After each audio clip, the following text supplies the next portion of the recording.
Welcome my YouTube channel RY education ज्ञान में आप सभी का स्वागत है। भाई कल हमने पढ़ा था काल के कितने भेद हैं? 3।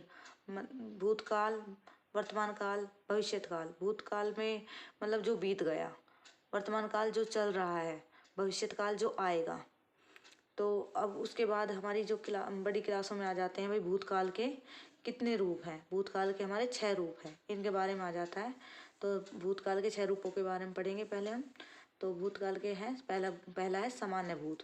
जिस काल से भूतकाल में क्रिया के सामान्य रूप होने का संकेत मिलता है। भाई जिस काल से भूतकाल में क्रिया के सामान्य रूप होने का संकेत मिलता है, जैसे राम आया, मोहन गया, उसने खाना खाया, सीता ने रोटी खाई, ये वे यहाँ आए। और भूतकाल के क्रिया के रूप ये हैं, जैसे पढ़ा, गया, खाया, देखा, सुना, लिखा, बोला, गया। ये सब क्या है? सामान्य भूत। उसके बाद आता है आसन भूत। क्रिया के जिस रूप से क्रिया के अभी अभी समाप्त होने का बोध हो, तो उसे कहते हैं हम आसन भूत। आसन का अर्थ होता है निकट। आसन भूत से यह बोध होता है कि कार्य निकट भूत से पूर्ण हुआ है। जैसे भाई सीमा ने पुस्तक पढ़ी है, सीमा ने अभी अभी पुस्तक पढ़ी है, वह अभी अभी आया है। ये हमारे क्या है? आसन भूत। और आसन भूत को कुछ विद्वान भाई पूर्ण वर्तमान काल भी कहते हैं, क्योंकि वो अभी खत्म होने के बाद का आता है, इसलिए उसे आसन भूत को कुछ विद्वान पूर्ण वर्तमान काल भी कह देते हैं। फिर उसके बाद आता है भाई, फिर उसके बाद है क्योंकि यह काल यह सूचित करता है कि कार्य भूतकाल में आरंभ हुआ हो और वर्तमान काल में अभी अभी पूरा हो गया हो, अर्थात काम को समाप्त हुए थोड़ा ही समय व्यतीत हुआ हो। उसके बाद आता है पूर्ण भूत। कौन सा काल आता है भाई? पूर्ण भूत। तीसरे नंबर पे पूर्ण भूत। भूतकाल की जिस क्रिया से यह सूचित होता है कि कार्य भूतकाल में बहुत पहले समाप्त हो चुका था, वह पूर्ण भूत कहलाता है। जैसे राम खाना खा चुका था, भाई इसमें बताएगा राम खाना खा चुका था, माली घर पर जा चुका था।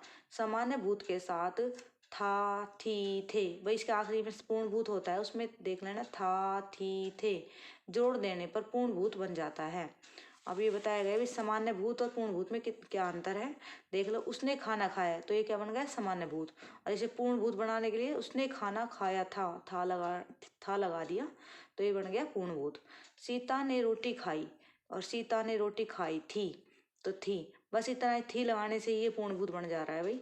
वे यहाँ आए थे, तो ये थे और आए, ये सामान्य भूत है, ये पूर्ण भूत है। उसके बाद आता है अपूर्ण भूत। नंबर 4 पे है अपूर्ण भूत। भूतकाल की जिस क्रिया से यह विदित हो कि कार्य भूतकाल से प्रारंभ हो चुका था किंतु काम की पूर्णता प्रकट न हो, तो उसे अपूर्ण भूतकाल कहते हैं। जैसे गोविंद खेल रहा था, अब भाई खेल तो रहा था पर ये नहीं पता कितना खेल रहा था, कितनी देर तक खेल रहा था। सुशीला खाना बना रही थी, भाई सुशीला खाना बना रही थी कि भाई कितनी देर से बना रही थी, तो ये सब क्या है हमारे? अपूर्ण भूतकाल। इसमें भाई मूल धातु क्या है भाई? मतलब मूल धातु रहा, रही, रहे, था, थे, थी।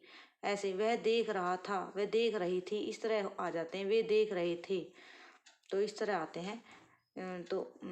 विशेष इसी काल के अंतर्गत इस प्रकार के वाक्य भी आते हैं जिनसे क्रिया भूतकाल में लंबे समय तक चलकर समाप्त हो गई हो। धातु तातीते, रहा, रही, रहे प्लस था, थी, थे। जैसे मोहन पढ़ रहा था, पढ़ता, देखो पढ़ तो क्या हुए? धातु। ता हो गया, ता हो गया, ता आ गया प्लस रहा, रहा, रही, रे, रहा गया प्लस था आ गया। इस तरह आते हैं इसमें धातु प्लस ता प्लस रहा, रही मतलब रहे प्लस था, या ताती थे, इस तरह आते हैं इसमें। उसके बाद है संदिग्ध भूत। भूतकाल की जिस क्रिया के करने अथवा होने पर संदेह प्रतीत हो, तो क्या होता है? संदिग्ध भूत। जैसे उसने कविता पढ़ी होगी, भाई उसने कविता पढ़ी है तो ये संदिग्ध है, मतलब पता पढ़ी है या नहीं पढ़ी, तो ये क्या है हमारा? संदिग्ध। उसने गीत गाया होगा, ये भी हमारा संदिग्ध है, भाई उसने गाया है या नहीं गाया। उसके बाद आता है हेतुमद भूत। जिस क्रिया में यह जाना जा सके कि कार्य भूतकाल में हो सकता था परंतु किसी अन्य कार्य के न हो सकने के कारण न हो सका, भाई कोई कार्य हमारा हो सकता था लेकिन किसी अन्य क्रिया के कारण वह नहीं हो सका, उसे कहते हैं हेतु हेतुमद भूत। कपिल पढ़ता तो पास हो जाता, अगर वो पढ़ता तो पास हो जाता। इसमें देख बता रखा है ना भाई, अगर कोई क्रिया हम कर रहे हैं और वो किसी कारणवश पूरी ना हो सकी, तो अन्य कार्य के न हो सकने के कारण, तो अगर इसमें बता रखा है ना, तो इसलिए कपिल पढ़ता तो पास हो जाता, भाई पढ़ता तो पास हो जाता। वर्षा होती तो अच्छी फसल हो जाती, भाई वर्षा होती तो हमारी बहुत अच्छी फसल हो जाती, इसलिए इस चीज़ के बारे में बताया गया है इसमें हेतु हेतु मत भूत में। उसके बाद आता है वर्तमान काल। वर्तमान काल के भाई उसके 6 भेद थे, भूतकाल के, वर्तमान काल के 3 भेद हैं। सामान्य वर्तमान काल, अपूर्ण वर्तमान काल, संधिगत वर्तमान काल। वर्तमान काल जो चल रहा है, ठीक है। तो सामान्य वर्तमान काल, जिस क्रिया से वर्तमान काल में क्रिया का होना या करना पाया जाता है उसे सामान्य वर्तमान काल कहते हैं। जैसे वह घर जाता है, गाय घास चरती है, तो ये गाय घास चरती है, गाय घास चर रही है, मतलब सामान्य वर्तमान काल बनाने के लिए धातु के पश्चात पुल्लिंग एक वचन में ता, बहुवचन में ते और स्त्रीलिंग एक वचन में ती, बहुवचन में ती जोड़कर सहायक क्रिया के रूपों का प्रयोग करते हैं। ठीक है भाई, ये देखना अपूर्ण वर्तमान काल। उसके बाद आता है अपूर्ण वर्तमान काल।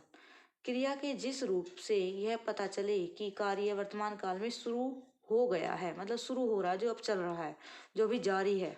जैसे कपिल खेल रहा है, भाई कपिल अभी खेल रहा है। आचार्य नृत्य सिखा रहे हैं, भाई आचार्य जी नृत्य सिखा रहे हैं, मतलब नाचना सिखा रहे हैं, मतलब नाचना वो सिखा ही रहे हैं अभी। ये हमारा अपूर्ण वर्तमान काल है। उसके बाद है संधिगत वर्तमान काल। क्रिया के जिस रूप द्वारा काम के वर्तमान काल में होने या करने का संदेह बोध हो, तो उसे कहते हैं संधिगत वर्तमान काल। जैसे अध्यापक महोदय आते होंगे, भाई ये संदिग्ध है, भाई वो आते होंगे या आएंगे, मतलब क्या पता आएंगे या नहीं आएंगे। तुम्हारे पिताजी घर पहुंचते होंगे, तो ये भी ये संदिग्ध के बारे में बता रहा है। ठीक है भाई। उसके बाद आता है भविष्यत काल। तो भविष्यत काल के कितने रूप हैं भाई? 2। भविष्यत काल वो ये जिन क्रियाओं को होना, जिसका व्यापार होना बाकी हो, या जो कार्य होने बाकी हो, जो हमारा काल, मतलब जो हमारा समय आना बाकी हो, उसे कहते हैं। जैसे सामान्य भविष्यत, इसका पहला रूप है सामान्य भविष्यत काल। भविष्यत काल की जिस क्रिया से यह सूचित हो कि क्रिया भविष्य में एक या अनेक बार होगी, उसे सामान्य भविष्यत कहते हैं। जैसे माली पौधे में पानी देगा, भाई माली एक दिन तो पानी देगा नहीं पौधे में, बार बार, मतलब जब भी जरूरत होगी पानी पौधे में देगा। अध्यापक बच्चों को पाठ पढ़ाते रहेंगे, मतलब पढ़ाएंगे, भाई एक बार तो पाठ नहीं पढ़ाएंगे बच्चों को, कभी कोई सा पाठ कभी कोई सा पाठ पढ़ाते रहेंगे। इस तरह जो क्रिया हमारी एक बार ना होकर बार बार हो, अनेक बार हो, उसको हम कहते हैं सामान्य भविष्यत काल। फिर उसके बाद आता है संभाव्य भविष्यत। संभाव्य भविष्यत क्रिया के जिस रूप में भविष्यत काल में कार्य के होने में संदेह अथवा संभावना पाई जाए, उसे संभाव्य भविष्यत काल कहते हैं। जैसे शायद कल सवेरे वह आ जाए, इसमें मतलब भाई शायद ये काम हो जाए। जैसे कल वर्षा हो जाए, भाई हम कहते शायद कल वर्षा हो जाए, ठीक है।